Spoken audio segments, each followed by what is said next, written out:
تو گویا کہ عافیت جو ہے وہ ماضی اور مستقبل اور آخرت سب سے تعلق ہے. یعنی جب کوئی شخص اللہ تعالیٰ سے عافیت کا طلبگار ہوتا ہے, اللہ تعالیٰ سے عافیت کا سوال کرتا ہے, تو گویا اے اللہ ماضی میں جو گناہ کیے اس کے وجہ سے جو مصیبتیں آنی ہیں مجھ پر, اس سے میں تیری حفاظت طلب کرتا ہوں, مجھے اپنی عافیت میں رکھنا. اور اسی طرح مستقبل میں کوئی گناہ ہو جائے تو اس کی وجہ سے جو مصیبت آئیں اس پر بھی میں, اور گناہوں سے بھی مجھے بچا کے رکھنا, میری حفاظت کرنا. یعنی گویا کہ عافیت پاسٹ, پریزنٹ, فیوچر, ہر دور میں آپ اللہ تعالیٰ سے اللہ کی پروٹیکشن, عافیت طلب کر رہے ہیں. اور جو مغفرت ہے وہ ماضی کے متعلق ہوتی ہے. ماضی میں جو گناہ ہو گئے اس گناہ پر مرتب ہونے والے جو آثار ہیں اس کی معافی ہوتی ہے. تو اس لیے اہل علم فرماتے ہیں کہ جو عافیت ہے وہ مغفرت سے بھی بڑھ کر ہے. لیکن بہرحال عافیت میں مغفرت کا معنی بھی پایا جاتا ہے. تو مقصد یہی ہے کہ مغفرت بہت امپورٹنٹ ہے, اور مغفرت جب تک انسان اپنے آپ کو نہیں بخشوائے گا, جب تک ایک انسان اپنے آپ کو نہیں بخشوا سکے گا تو وہ جنت میں داخل نہیں ہوگا. تو اس حدیث میں اللہ تعالیٰ نے اپنی مغفرت کا اعلان کیا ہے ان لوگوں کے لیے جن میں 3 اعمال پائے جائیں. پہلی چیز دعا, جب تک کہ وہ دعائیں کرتا رہے گا اللہ تعالیٰ مغفرت اس کو معاف کرتا رہے گا. دوسری چیز اپنی امیدوں کو اللہ سے وابستہ رکھنا, یہ اللہ تعالیٰ کی مغفرت کو انسان کی طرف لے آئے گا, یعنی اللہ کی مغفرت کا اعلان ہو جائے گا. اور اسی طرح جو ہے وہ استغفار, اور چوتھی چیز جو ہے وہ شرک نہ ہونا. تو دعا, اللہ سے امیدیں, استغفار اور شرک نہ کرنا, یہ 4 چیزیں ایسی ہیں کہ اللہ تعالیٰ اعلان مغفرت کر دیتا ہے اس بندے کے لیے. اور آپ دیکھیں عموماً کتنے ایسے ذکر و اذکار ہیں, کتنے ایسے روزے ہیں, یوم عاشورہ کا روزہ, اسی طرح جو ہے وہ ذی الحجہ کے روزے, عرفہ کے دن کے روزے. اس سے کیا ہے, سب سے گناہ معاف ہو رہے ہیں. حدیث میں آپ دیکھیں گناہ معاف ہو رہے ہیں, پچھلے سال کے, 2 سال کے, اگلے سال کے گناہ معاف ہو رہے ہیں. گناہ معاف ہو رہے ہیں چاہے وہ سمندر کی جھاگ کے برابر بھی, اگلے پچھلے سارے گناہ معاف ہو رہے ہیں. آپ دیکھیں عموماً ذکر اذکار کی فضیلتوں میں گناہ کی معافی بہت بڑی فضیلت. اور ہم اپنا رویہ دیکھیں کہ بس ہم یہ سنتے ہیں کہ گناہ کی معافی, اچھا یہ تو ہم تو بخشوائے ہیں اور ہم تو ویسے ہی معافی کا سرٹیفکیٹ, ایسا ایٹیٹیوڈ ہوتا ہے ہمارا کہ بھئی ہمیں معافی کی کیا ضرورت ہے, کوئی اور فضیلت بتاؤ, اس سے بھی بڑھ کر کوئی فضیلت ہے. اللہ کی مغفرت کا اعلان, اس سے بڑھ کر کوئی فضیلت ہے.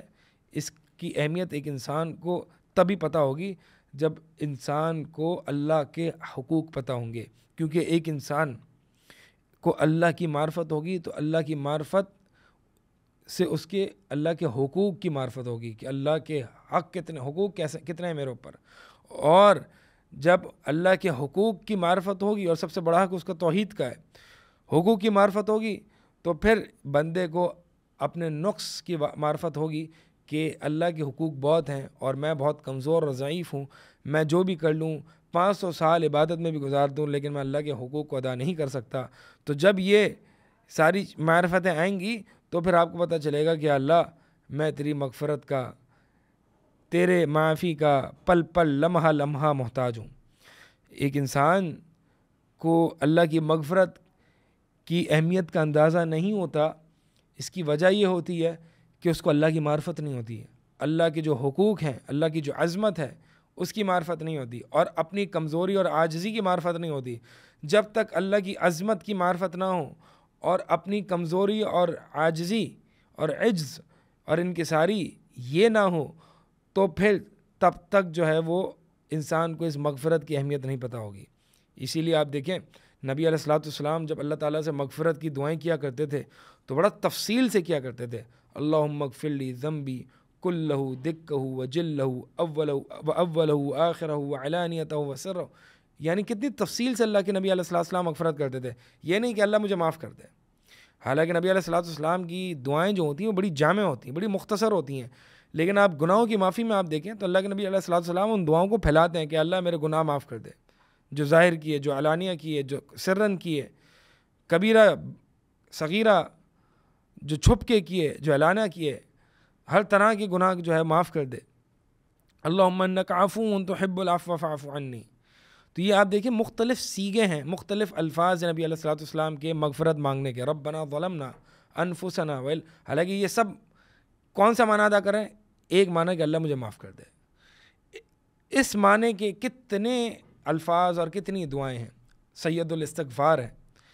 تو آپ دیکھیں اسی طرح عبداللہ بن عمر رضی اللہ تعالیٰ عنہ فرمایا کرتے تھے عنہما کہ میں نبی علیہ الصلوۃ والسلام کی ایک مجلس میں گنتا، اللہ کے نبی علیہ الصلوۃ والسلام 100 مرتبہ ان الفاظ کے ساتھ استغفار کرتے تھے، رب اغفر لی وتب علی انک انت التواب الرحیم، انک انت التواب الرحیم، کہ اللہ رب اغفر لی، اے اللہ مجھے، اے میرے رب مجھے معاف کر دے اور میری توبہ کو قبول کر لے، اور بے شک تو جو ہے وہ بڑا تواب اور رحیم ہے، رب اغفر لی وتب علی انک انت التواب الرحیم، بے شک تو جو ہے وہ بڑا، انک انت التواب الرحیم، تو بڑا توبہ کرنے والا ہے، توبہ کی توفیق دینے والا ہے، توبہ کو قبول کرنے والا ہے اور بڑا رحم کرنے والا ہے۔ تو بتائی رہا تھا کہ اسی طرح سید الاستغفار، تو استغفار کے کتنے، یعنی گناہ کی معافی کانسیپٹ ایک ہے لیکن اس کے الفاظ کتنے ہیں، سید الاستغفار ہے جو صبح شام پڑھنے کا ہے، اللہم انت ربی لا الہ الا انت، اس سے جو شروع ہوتی ہے آپ حصن المسلم میں دیکھ سکتے ہیں۔ تو یہ مختلف سیغے ہیں، لا الہ الا انت، استغفر اللہ ربی من کل ذنب واتوب الی، اے میرے رب میں تجھ سے استغفار کرتا ہوں ہر اس گناہ سے اور میں توبہ کرتا ہوں۔ تو مقصد یہ ہے کہ دیکھیں کتنا پھیلاؤ ہے اس استغفار میں۔ اللہ کے نبی علیہ السلام ایک مجلس میں 100 مرتبہ کر رہے ہوتے تھے، بعض روایت میں آتا ہے 70 مرتبہ، تو اللہ کے نبی علیہ السلام کتنی مرتبہ استغفار کر رہے ہیں اور توبہ طائب ہو رہے ہیں اللہ تعالیٰ سے۔ تو انسان کو چاہیے کہ یہ جو استغفار ہے اللہ تعالیٰ سے وہ اپنے گناہوں کی معافی مانگا کرے روز کی بنیاد پر۔ ہمیں مہینوں گزر جاتے ہیں، ہم اللہ تعالیٰ سے معافی نہیں مانگتے ہیں۔ یہ انتہائی افسوسناک مقام ہے اور ہمارے انتہائی ایک المیہ ہے کہ یہ اسی وقت ہوتا ہے جب گناہوں کا بوجھ انسان کو محسوس نہیں ہوتا، کیونکہ ہمارے دل کالے ہو چکے ہیں نا۔ جب انسان کے دل کالے ہو جاتے تو انسان کو گناہوں کا بوجھ محسوس نہیں ہوتا، اور جب گناہوں کو بوجھ محسوس نہیں ہوتا تو پھر گناہوں سے استغفار بھی نہیں ہوتا۔ روز کی بنیاد پر آپ جو ہے وہ استغفار کو لازم پکڑیں، اللہ تعالیٰ سے توبہ طائب ہوں۔ اور جیسے کہ عبداللہ بن مسعود رضی اللہ تعالیٰ عنہ فرماتے ہیں کہ ایک منافق جو ہے وہ اپنے گناہوں کو ایسے دیکھتا ہے جیسے کہ اس کی ناک پہ مکھی بیٹھ گئی اور اس کو وہ ایسے ہی ہاتھ لگا کے اڑا دیتا ہے، اور ایک مومن جو اپنے گناہوں کو ایسے دیکھتا ہے جیسے کہ اس کے اوپر پہاڑ رکھ دیا گیا ہے۔ تو کیوں؟ گناہ ایک ہی ہے لیکن منافق اس کو الگ اینگل سے دیکھ رہا ہوتا ہے اور ایک مومن جو ہوتا ہے اس کو الگ اینگل سے دیکھ رہا ہوتا ہے۔ کیوں؟ اس کی وجہ یہ ہے کہ اس کو پتہ ہے کہ یہ جو حکم ہے یہ کس ذات کا حکم ہے اور میں نے کس ذات کی نافرمانی کی ہے۔ اللہ کی عظمت کا تقاضا تو یہ تھا کہ اللہ کی نافرمانی نہ کی جائے، اللہ کی معرفت جتنی ہوگی اللہ کی نافرمانی کی ہولناکی اور اس کا جو ہیبت ہے اس کا تبھی اندازہ ہوگا جب اللہ کی معرفت ہوگی، اللہ کی عظمت ہوگی دل میں۔ تو الغرض یہ دعا کرنا، امید وابستہ کرنا اللہ تعالیٰ سے، استغفار کرتے رہنا، انسان استغفار کرتا رہے، دن میں 100 مرتبہ کرے اور دل و جان سے کرے اور توبہ طائب ہو، تہجد کے وقت عموماً دعاؤں میں اللہ تعالیٰ سے دعائیں مغفرت کیا کرے، سید الاستغفار صبح شام اس کو لازم پکڑے، اور اسی طرح جو ہے وہ شرک نہ کرے۔ شرک جو ہے وہ اگر انسان کے نوع اعمال میں شرک ہے تو اس کے لیے نہ دنیا میں کبھی کامیابی ہے نہ آخرت میں کامیابی ہے۔ اسی پر انشاءاللہ اکتفا کرتے ہیں اور اللہ تعالیٰ کی تعریف بیان کرتے ہیں کہ اللہ تعالیٰ نے یہ توفیق دی مجھے کہ میں آپ کے سامنے ان احادیث کو، اس پورے رسالے کو آپ کے سامنے رکھ سکوں، اور اللہ تعالیٰ ہم سب کو توفیق دے۔ اللہ تعالیٰ کی ہم تعریف بیان کرتے ہیں، جو حق بات کہی گئی وہ اللہ کی طرف سے ہی تھی اور جو ناحق بات کہی گئی وہ میرے اپنے نفس اور شیطان کی طرف سے تھی۔